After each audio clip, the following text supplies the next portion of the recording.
everybody, it's Tony George from Doc Sports along with my good friend Griffin Murphy. I'd call him Griff, that's how I'm going to call him. And I'll tell you what, before we get March Madness special, we'll touch on the NIT. We're going to touch on Friday and Saturday in the NCAA tournament. It's here. It started last night.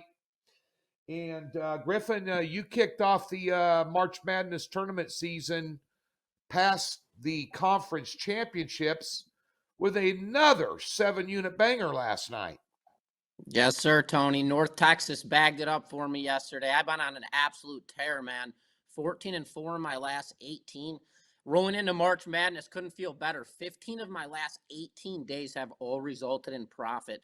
And I've 6-1 in my last 7 plays when it comes to 6 units or better graded. Tony, we're rolling right now. I am ecstatic that we're in March Madness right now. Couldn't be a better time to get hot, so I am ready to rock and fire, brother.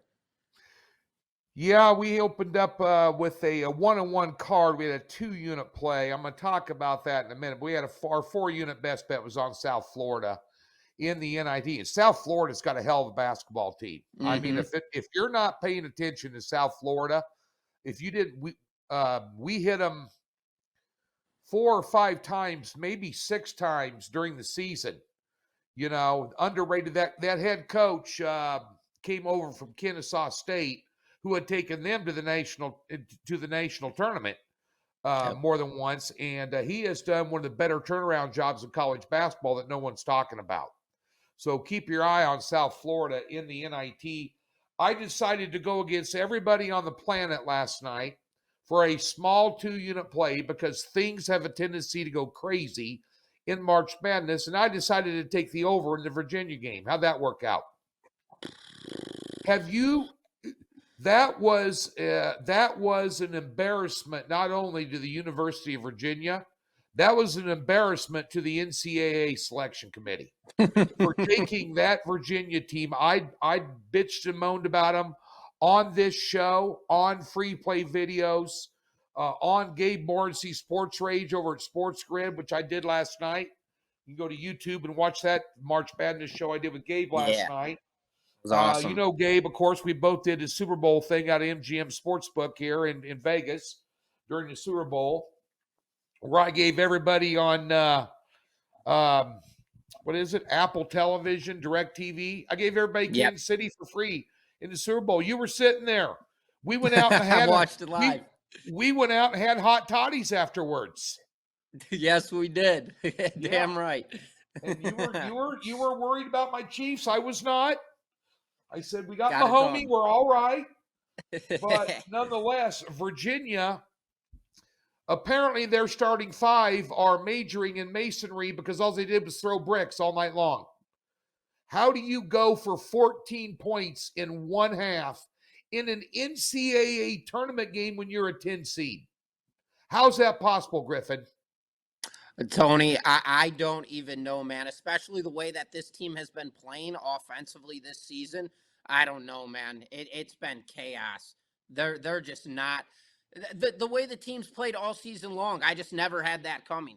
That was a game that I eyed out. I stayed far away. Again, with 42 points on the offensive side. I don't know what they are doing. You take, and you tell me if I'm wrong. I did this in my free play video right here on YouTube today. The number 1 seeds in the NIT tournament, Seton Hall, Wake Forest, Indiana State, Villanova, all would have beat Virginia by 15 to 20 points last night.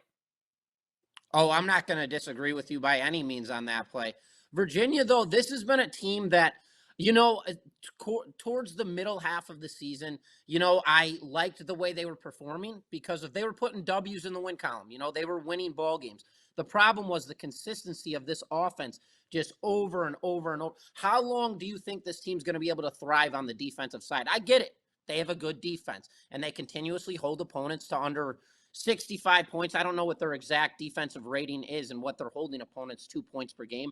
But the offense, you can't sustain a team that is going to continuously do this game in, game out and drop 50 points per game. 42 against Colorado State yesterday. That's ridiculous. You can't do it with defense alone in Major League Baseball. You got to put up runs. You can't do it in the NBA with defense alone. You got to put up 115 plus a night to win an NBA title, to get in the playoffs. You sure as hell can't do it in college basketball, and you can't do it in college football. You cannot, in the NFL, you cannot just have, and plus what kills me about it is, and I'm going to throw Kansas under the bus too while I'm at it. Yeah. How can you beat Kansas and Virginia, 20 wins a year? You're in the NCAA tournament every year. You're vying for conference championships every year. You both won national titles inside of 219 and beyond recently, and you can't reshoot. You can't recruit a freaking shooter for your team. You can't get guards. You're telling me on the East Coast you can't go down to a playground in D.C. and find ballers all over the place knocking down shots? Everywhere. Same thing with Kansas. Go to Kansas City. 18-year-olds playing on the playground. There's a dude that doesn't miss. Hey, we'll worry about your GPA. We'll send you to junior college for a year. We'll bring you in. You come ball for me because you can ball. You can knock down. They're everywhere. Even the transfer portal for Virginia. Go find some kid out of the Mo Valley. Go find some kid out of the Sun Belt. Go find these little hidden gem studs that can flat out ball. Yep. Playing shooting guard or point guard, and they're not doing it. And they got their butt handed to them last night. That was embarrassing, dude. I blame the coaching, Tony. I blame the coaching. I mean, you know that there's athletes on this team. You just got to call the right play. The way they run their formations, offensive and defensively, their entire game plan is to keep the game low scoring as possible so they could actually score points, let alone they are just not getting the job. You know they've got shooters on this team. You know they have athletes on this team. It's the play calling. That is where I find the most disgust. So I blame the coaching in this one, Tony. Well, I'll tell you what. I don't think, and I'm just going to get right into a free play for this show, even though I put it out on video earlier. I'm going to take Colorado State, who won last night against Texas, plus the 2.5 on Thursday. And I wanted to give you a little bit of a resume of Colorado State, Griff. Yeah. Let's go to their pre-conference escapades. Okay. On neutral floors, they beat Boston College, who's an NIT team that won a game last night. They beat Boston College by 12. The very next day, they beat Creighton by 21 points, held Creighton to 48. Mm-hmm. They also beat Colorado, who was in the Pac-12 championship game. Yeah. Believe they're in a play-in game tonight. I believe I'm on that game. They also beat Washington. They lost to St. Mary's, who's the 18th ranked team in the country and a conference champion, who you and I saw play live in Las Vegas last week. They lost to St. Mary's by 3. Okay? They pounded Nevada. They lost to the eventual champion in the Mountain West Conference tournament out here. This is a good basketball team. Texas is Middle State. You look at their offensive and defensive numbers on the matrix, they're all better than Texas. Now, I know you say, well, Texas played in the Big 12.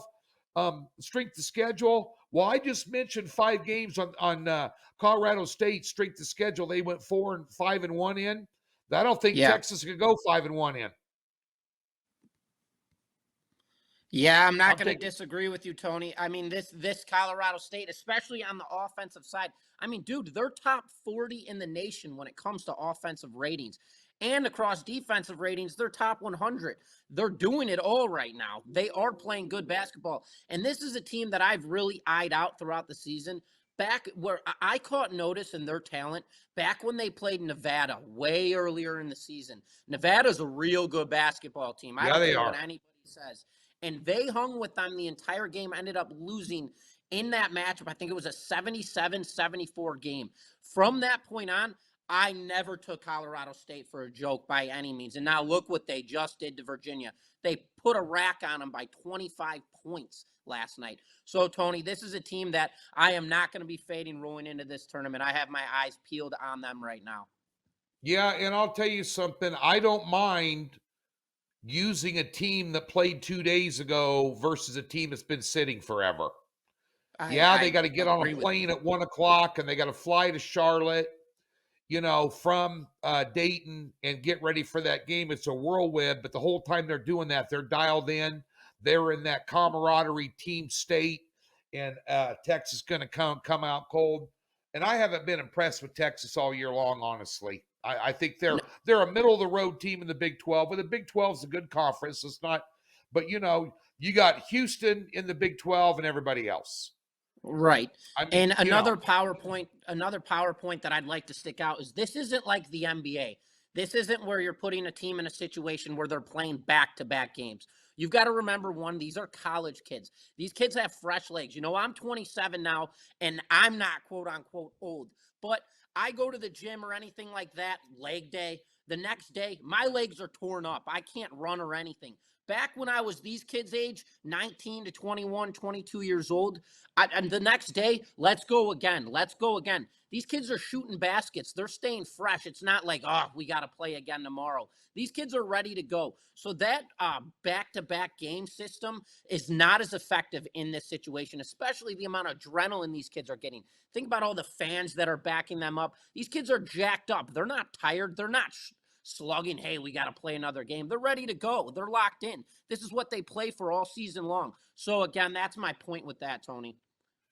Well, I'll agree with you, but I'll disagree on the personal stuff about you working out and this. That. I've met you down at Circa to watch some games, and you told me you just got done at the gym. And the second that I said I'm buying drinks are on me, you ran to the bar faster than Tyreek Hill runs a route for the Dolphins to get the free booze, dude. So give me a break on recovery time. Hey, tequila talks different, Tony. Tequila talks different. Come on, man. Okay, let's look at some Thursday action. By the way, you heard how hot Griff was. I've got 32 years of experience. We've got a free $60 right there at Docs for you. Click the link, type in that link in your browser. You can sign up on your phone. I'll tell you how to do that. Get your free $60, put it towards a March Madness package. That's $89. You're talking about a guy that's on a 14-4 run. I'm rolling. I haven't lost a card since Saturday. I'm ready to go. I'm locked and loaded for Thursday with a top play. Griff is on a monster roll like none other right now. Matter of fact, young Skywalker is showing up Master Yoda right now, and I'm taking it personal, and I'm going to get after your butt. We're both going to kick ass and take names. Tony, I know how it works. And when Tony says he's bringing it back, he brings it back hard. So I'm ready for it, brother. You've seen me fire hard at sports books out here. Oh, you best believe I have. Like no other. We're ready. We're ready to go. Now, this weekend, I want to tell everybody watching, this is a different animal than the regular season we're looking at here. This is a totally different animal. I know that Griff's approach and my approach is a lot different than it is for regular season conference games on a Thursday or a Wednesday or a Tuesday. And there's going to be surprises. There's going to be shockers. There's going to be brow beaters. There's going to be what I like to call ball sweaters on the edge of your seat watching these games come in. You don't want to be laying 1.5 or 2 when you can play the money line. It's going to come down to free throws, timeouts, a crucial penalty in the final 20 seconds that determines the outcome of a lot of games. And that's even going to happen when the spread is 8 or 9 points in a lot of games. You want to be looking for reasons to take underdogs. You want to, if you like the big favorites, money line parlay them. I know minus 800, minus 400, minus 600, whatever. But you put 4 or 5 of those together, you can spread your action around and only spend $25 or $30 trying to hit a $200 parlay and have some fun with it, and then dial it in on 3 or 4 solid picks. And that's kind of the approach that I use every year. Like I told you, Griff, I hit a 5-teamer during the conference tournaments last week. All money line picks. Man. You saw it, baby. Crazy, dude. I was laughing hysterically. Nice And you little, do it nice right, little, man. nice Go little, ahead. Go nice ahead. little $2,000 hit Yep. on nothing. I know. But that being said, coming into Thursday, what jumps off the board? We got to give the peeps a couple of free leans. I just gave you Colorado State. Griff, what jumps off the page for everybody here on Thursday for you? You know, Tony, I had my eyes peeled on two other games, but continuously right now, I've been circling just one game per day. I have a 7-unit that goes out tonight, so I voided off of that. I had two other plays that I was going to include in my premiums. One of them that I really liked is the St. Joe's versus Seton Hall game. Hall finished the Oh, season. Yeah, Hall finished the season going 20-12 and 6-4 in their last 10 games, although they came off a loss to St. John's, their most recent matchup. Here's the thing, though, for Seton Hall. They're 1-4 against the spread when laying double digits or more in their last 5 games. So 1-4, 4-6 against the spread in their last 10 games total when they're on the road. Remember, these are neutral site matchups, so we can confluence stack that with them playing quote unquote on the road. And you have to look at it even deeper because St. John's does not what you call an unstoppable defense. And Seton Hall wasn't able to get it done against them, shooting 36% from the perimeter. They were out rebounded by 12 boards, and they scored 26 points on second attempts. So looking at that game, shifting over to St. John's right now, well, they finished 5-5 in their last 10 games on a little bit of a cool down, but against the spread this season, they did pretty good. 16-15, but in their last 7 games, they covered 5 out of the 7 times.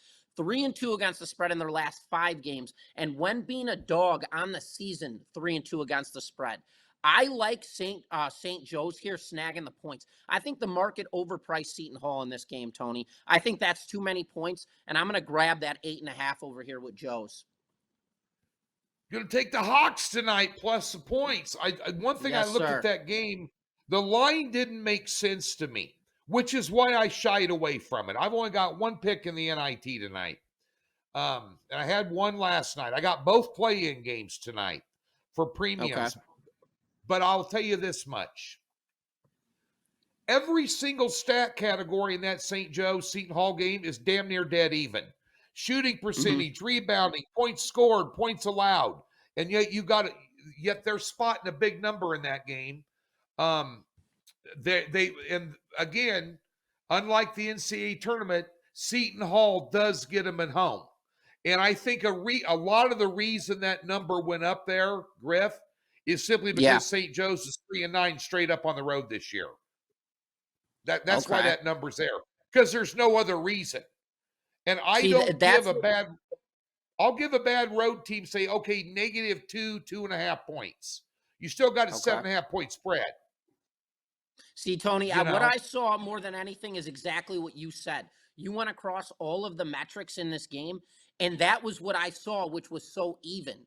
So that was where I had to dive outside of the box and figure out, all right, well, who's playing better right now against the spread? And doing all of my statistics on that standpoint, from a metric standpoint, St. Joe's is winning across all the boards when it comes to against the spread, whether being a road dog, being on the road, how they're doing against the spread when getting double digits, when they're getting points just across 5 points. So that's kind of where I came out with this conclusion, and I decided, you know what, St. Joe's looks like they're in the better spot here. One game, if you want to go chalk tonight, I'd take Princeton on the money line -175. I don't want to lay the 3.5 against UNLV. They finished on a 9-1 run. I like them at home. UNLV's not a good road team. UNLV either plays good or they play bad. There's no gray area with them, where they just kind of, they hung in there and they gave them a game. No, they either won or got blown out.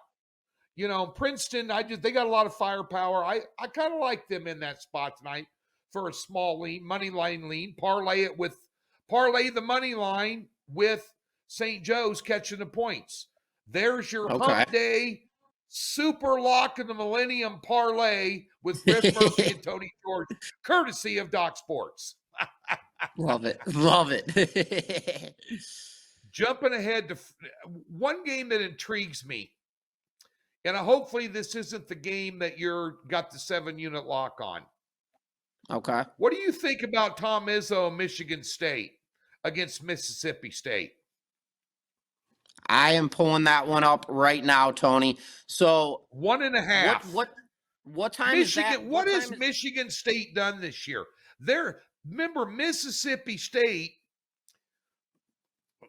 I'll get to it in a minute because I'm going to show everybody this, my bracket. I'm going to give you my Final Four in my bracket in just a minute. Mississippi State put Tennessee over their knee and beat the living dog pee out of them in the SEC tournament.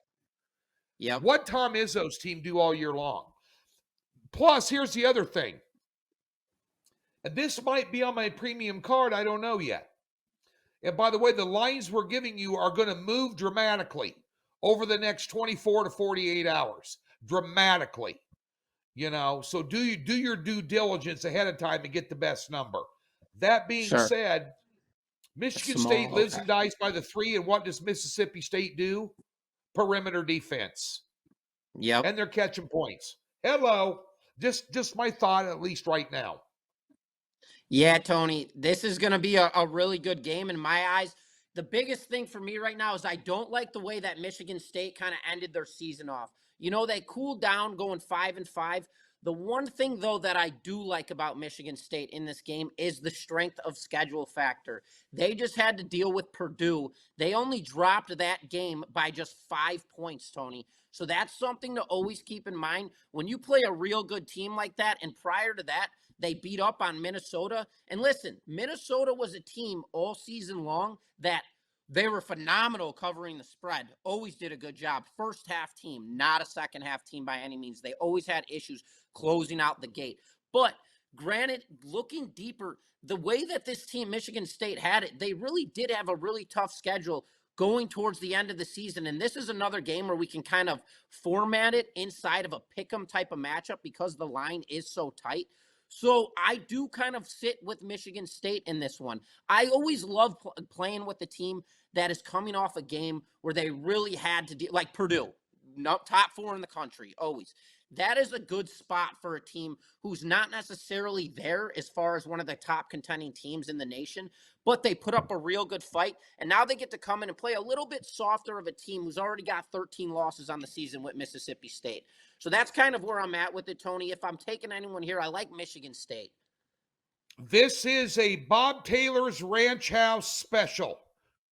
North Las Vegas, the best hidden gem steakhouse in the country. We got surf and turf up for grabs on a personal bet. I'm taking Mississippi State plus the 1.5. Griff Murphy's laying a 1.5. And you're going to get your butt out here and buy because I'm going to go ahead and give a break in the action because all I'm getting on DMs on Twitter, I want to see your bracket. I want to do this, that, and the other. I'll give you my Final Four. Auburn, Mississippi State, Houston, Tennessee. That's right. I'm going bold. I'm going big. I'm going upsets all over the place because what has this season been in college basketball all year long? Madness. Surprise after surprise after surprise. Some of the best handicappers in the nation that I've known for 30 years have got it handed to them all year long. It's been unconventional. It's been difficult. You got teams pulling, just coming out of nowhere, big underdogs knocking them off. And quit bragging about Purdue. And they only lost to Purdue by this much. Nebraska beat Purdue by double digits, dude. Give me a break on Purdue. Their coach and Rick Barnes are the 2 biggest fade coaches. But because Connect is playing for Tennessee, I think he's the best player in college basketball. I really do. Okay. This kid for Tennessee is a rock star lottery NBA pick. Makes everything happen.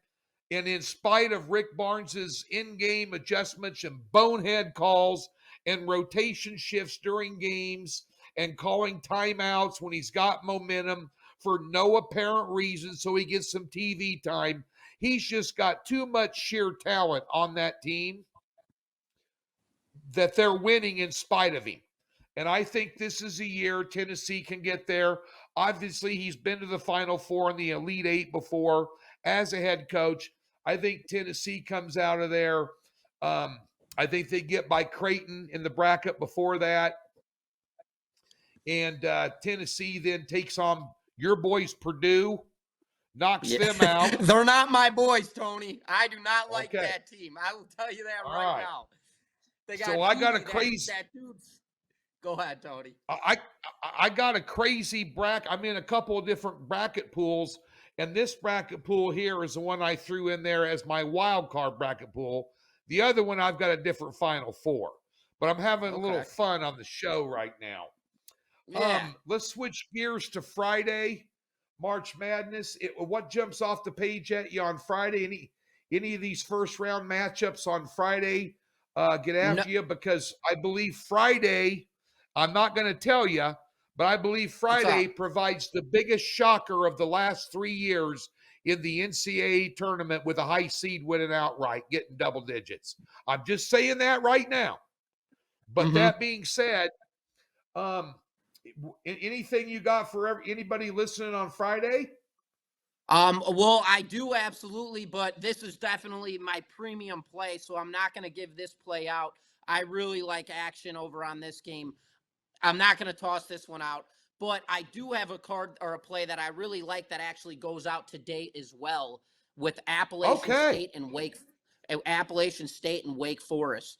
This game really jumped off the page for me because, Wake Forest was a team that played good at home all season long, but they really struggled on the road. And again, we're dealing neutral sites. Wake Forest 4-6 in their last 10 games, finishing off. They just lost to Pittsburgh by double digits, going 2-5 against the spread in their last 7 games. Wake Forest went. You roll over to Appalachian State. They had a real good season, primarily on the offensive side, but defense is where they stood out. They went 19-10 against the spread, finished the season going 6-2 against the spread. And again, Wake Forest, they have not been able to play on the road all season long. And again, they're laying a lot of points here. Appalachian State managed to finish the season. I want to say they had 7 losses all year. Against double-digit spreads this season, they were a dog 4 times. They covered 3 of the 4 times. I like Appalachian State here. I think they're sitting well. They shoot very good from the perimeter. They play lockdown defense, and they have some big men in the paint. So I'm very big on App State. That would have been one of my premium plays today. But again, I have that 7-unit play. I've been absolutely steamrolling, so I decided to take it off my card and throw it out as a free play today. That's where I'm Keep an eye on you. Tony, go ahead. Go ahead. Go ahead, Tony. I just say on Friday, since I teased them on Friday, TGIF, I'll just tell you what, you better keep an eye on UAB against San Diego State. They're catching 7.5. That might be a bit too many. I was impressed with what they did in that conference. They've got wins over South Florida and Memphis. I mean, this is a good basketball team, and 7.5 might be a bit steep. And I'll tell you what, in that Mountain West Championship game, San Diego State did not look that good. They're definitely not going to land in the national title game this year. No, they are not, Tony. This is not the same San Diego State. But San Diego State last season, they just went on that March Madness tear. I wasn't expecting them to do anything. They didn't really impress all season long until the end of the season when they just started rolling everybody, and it was like, okay, well, this is that upset alert team. I do not have the same expectations from them. They are not shooting as well from the 3. They're even missing free throws overall this season. Their free throw numbers aren't even good. They're just not playing good basketball right now. And when the game's coming close in the second half, they're failing to commit. They're failing to hit their shots. They're failing to be clutch in clutch situations. San Diego State is not that same team that we watched last year during the tournament, Tony. Yeah, and I was looking at some of these outlier things. Since in that Alabama Charleston game, that's the highest total in the NCAA tournament since 1995. Yeah. That's unreal. 100 opened up at 168 up to 173.5, and you still can't take the under.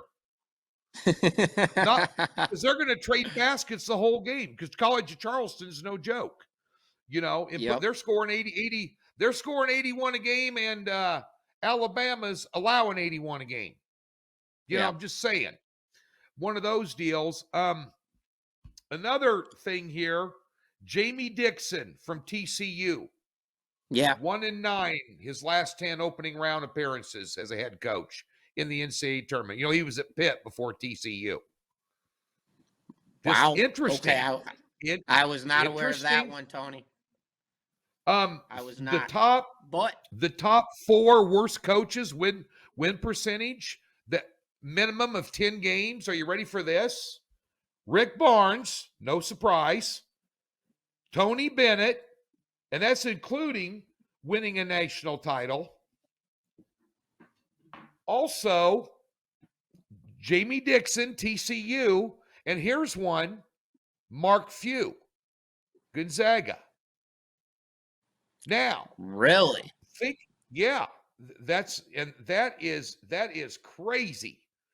That's crazy when you think of those names. And by the way, how concerned are you for Gonzaga, even in the opening game against McNeese State, based on what you and I saw in person with their big man getting absolutely eaten alive like Attila the Hun, and their guards couldn't get a lap dance down a Spearmint Rhino with a fistful of $300 bills. They couldn't do anything from the guard position in that game. Well, Tony, it's a lot different watching this on TV than watching it in person. And when we went and watched them play St. Mary's, I'll tell you what, St. Mary's beat the hell out of them. And it wasn't even a competitive game. And the entire game, as we spoke about, I watched Gonzaga. I said, listen, this is the better team. I think that they're going to peel off in this game. I waited and waited and waited for that peel off. The peel off never came, and St. Mary's strictly outplayed them. If their big man, Gonzaga, cannot get it going for this team, he is the entire dynamic of this force. If he can't get it going, the three-point doesn't get going. The opening down the middle doesn't clear up. Yep. It is on their big man to open it up for them in this. And I am very concerned with Gonzaga rolling into the tournament. I'm not so sure this is going to be the same team that we're used to watching. That loss against St. Mary's was detrimental for them. They're not shooting as well by any means either, Tony. I'm concerned. If you wanted my true opinion, I'm concerned about Zaga rolling into this tournament. I told you the third trip down the floor and then playing St. Mary's, I looked at you, I go, they're going to get destroyed inside. And they did. I told you. I said that guy boxed him out and posted his ass up the entire game. It was embarrassing. And the fact that Gonzaga's guards, when they knew they had no inside presence, didn't even attempt to shoot the ball. They still tried to dribble around and pass. It did not look like a Mark Few coach team at all. And frankly, St. Mary's just flat out better. They and I didn't think so. I didn't think so until that game finished. Halfway through the game, I started realizing, okay, this is not the outcome. You know me, I laid the 3.5 with Zaga in that game as well. A little bit different outcome than I expected, Tony. Much different. Yeah. St. Mary's, on the other hand, that's a team to look out for. Yeah, it is, but they're going to face Mississippi State second round if Mississippi State gets by your Michigan State. Well, I'll be watching that game. I know you're out in Chicago right now, but I'll be watching that game at Bob Taylor's at the bar eating my surf and turf, my 8-ounce filet with my 10-ounce Australian cold water lobster tail that you're paying for. I can tell you when Michigan State wins that one, we'll head back and you can grab me one. Okay, we'll see what happens, brother. Very quickly, a couple of futures I got for everybody here. These are just fun. Big East tournament wins. Over 7.5 plus 110. I like that. I think UConn's going to make a deep run. I probably would go over on the win total. I don't know what it is for the SEC because I do think Tennessee and Auburn are going to make deep runs as well. I'm not so sure about Kentucky. I don't know. I think Mississippi. Well, I hope Mississippi State gets one win, so I get my free surf and turf. I don't know about Kentucky either this year, man. They were too off and off. They were too up and down the grid. You know, they Yeah. were dynamic on the offensive side, but their defense just kind of got elused and exploded on. I don't like Kentucky rolling into this tournament, Tony. Them and Kansas is another one, just a debacle. Here's one that I bet personally this morning. Purdue to get to the Elite Eight minus 130. I like it. Now let's take a look at this bracket. Let me get my glasses on, young Skywalker. I know you don't need any, but I'm old. But Purdue's got to get by the Montana State Grambling winner tonight. Okay, probably going to be Montana State. Sure. Then they're going to take on either Utah State or TCU. If TCU does get by in that game, they're not going to win another one. Purdue's got too much talent. But Purdue has a tendency to lose first or second round games for no apparent reason whatsoever. But if they do, if Gonzaga can get by McNeese State, which is, I don't know, they might, but I don't know if they're going to cover a number. If Kansas can get by Samford's one of those teams everybody's picking as the shocker first round upset because McCullers now is officially out for Kansas for the tournament, which makes their entire team go. And we saw what Kansas could do doing their impression of Virginia. Gee, I'm a national title contender every year, and I don't have any freaking guards that can shoot the ball. We don't have anybody that can make a three-point shot. We're freaking Kansas. We even cheat in recruiting, and we still don't have them. What are we talking Losing about by here? 20 to Cincy? What are you doing? And they were laying 6.5. Let's see what Zaga, Kansas do. I guarantee you, whatever it is, take the frickin' under because neither one of them got any guards. Okay? And let's say Purdue faces one of them, they're going to beat them. They'll be in the Elite Eight. They're going to end up probably taking a look at Oregon, Creighton, or Tennessee. You know what I'm saying? Mm-hmm. In my opinion, I'm fairly sure look out for Oregon. That Rick Barnes and Tennessee can get by St. Peter's in the first round. Relatively confident. If they take on Colorado State or Texas, I'm relatively confident they can get by that. You know, playing Oregon or Creighton. By the way, Dana Altman is 15-5-1 ATS against the spread in the NCAA tournament coaching either for Oregon or Creighton. And he's the head coach for Oregon. And Dana Altman at Oregon or at Creighton has never lost a first round game straight up. FYI. Speaking of coaches. See, I'm just a plethora of information. What are you bringing to the table right now, brother? Tony, you're just loading it in. All these gems, man. Keep them coming. I know. There we go. But those are a couple of futures bets I like as well. Of course, we're going to have free video plays over at Doc Sports right here on this YouTube channel. And, of course, we share those on our profile pages at Doc Sports. Now, I'm going to be giving out, and since Griff is gone, I don't have to worry about going to the sports book, paying for all his drinks, watching the games now. So I'm going to be, Griff, we can't say it live on the air, but you know where my secret dive bar watering hole is in Las Vegas. Absolutely. And you go tear that place up. And I'm going to be there watching all the games, eating my traditional plate. Some of the best wings in the city, right there. Again, I won't name it because I don't want to be, but anyway, that's where I'm going to be. I'll be doing some in-game wagering on these because a lot of these opportunities in this tournament, Griff, are in-game wagers. Like last night, I took the total in that Colorado State-Virginia game, and at halftime, I forgot what the line was. I'll have to look. It was plus 2.5 or minus. Oh, no. Colorado State was minus 2.5 in the second half. I pounded it. What's going to change? And they've sucked all year. They suck right now. They're going to continue to suck. And they don't have an answer for Colorado State with this vaunted defense they have. And they got every guy throwing up bricks. What's going to change in 10 minutes? Nothing. And that's something that I want to touch up on. Go ahead, Tony. Well, I'm just saying, I put that out on Twitter at halftime. If you follow me at T George Sports, you got a halftime line for free. I'm going to be doing that during this tournament Thursday through maybe possibly even tonight, but Thursday through Sunday. So follow me and get some more freebies. Just FYI. And I know Tony you got Slaughters is in games. Yeah. And I was going to say these in-game bets, that's something that a lot of people don't do, which really there's a very good approach to doing so. If you already have in your mind the team that you're liking, and that points, these lines shift in-game up and down so heavily.